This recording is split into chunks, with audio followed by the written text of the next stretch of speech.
వికాస్ కూడా ఉన్నాడు సార్ ఆ టైంలో. We have done that meeting last time. And రోడ్లు వేసాం. ఆ తర్వాత ఘాటు, ఇట్లా 1 by 1 యాక్చువల్గా తెలుసు. ఇది 2014 నుంచి 19.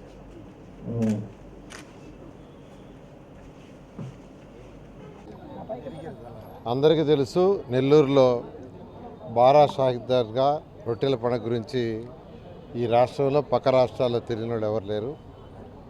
ఈ నెల 17వ తేదీ నుంచి వారం రోజులు యాక్చువల్గా బారా షాహిద్ దర్గా దగ్గర రొట్టెల పండుగ జరుగుతుంది. దాదాపు ఒక 20 లక్షల మంది భక్తులు యాక్చువల్గా ఇక్కడికి రావడం జరుగుతుంది. ఎంతో పవిత్రమైన స్థలం. ఇక్కడ కుల మతాలకు సంబంధం లేకుండా అన్ని కులాల వాళ్ళు వస్తారు. ఈ యొక్క రొట్టెల పండుగ, ఈ బారా షాహిద్ దర్గా ప్రత్యేకత ఏంటంటే, బారా షాహిద్ దర్గా పక్కనే స్వర్ణాల చెరువు ఉంది. స్వర్ణాల చెరువులో ఒకరు రొట్టెలు వదిలితే మరొక రొట్టెలు పట్టుకుంటారు.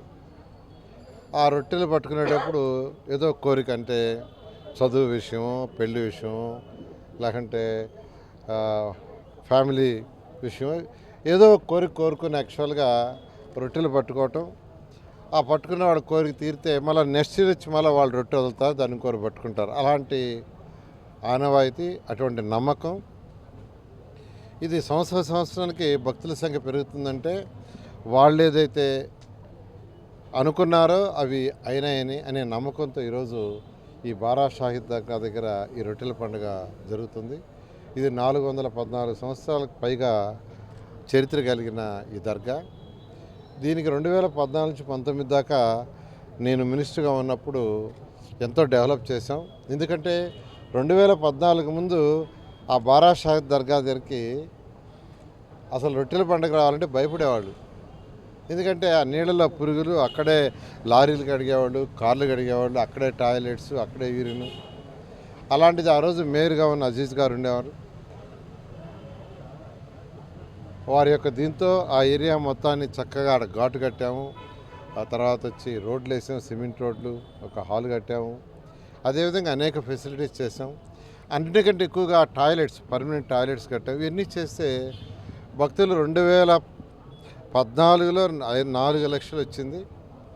2019కి 20 లక్షల మంది వచ్చారు. మళ్ళీ ఈరోజు తెలుగుదేశం ప్రభుత్వం, ఎన్డీఏ ప్రభుత్వం వచ్చింది. ముఖ్యమంత్రి గారు కూడా ప్రత్యేకంగా దీని మీద శ్రద్ధ వహించమని ఇన్స్ట్రక్షన్ ఇచ్చారు. దాని మీద యాక్చువల్గా ఆల్రెడీ అధికారులతో 2 సార్లు మాట్లాడడం జరిగింది.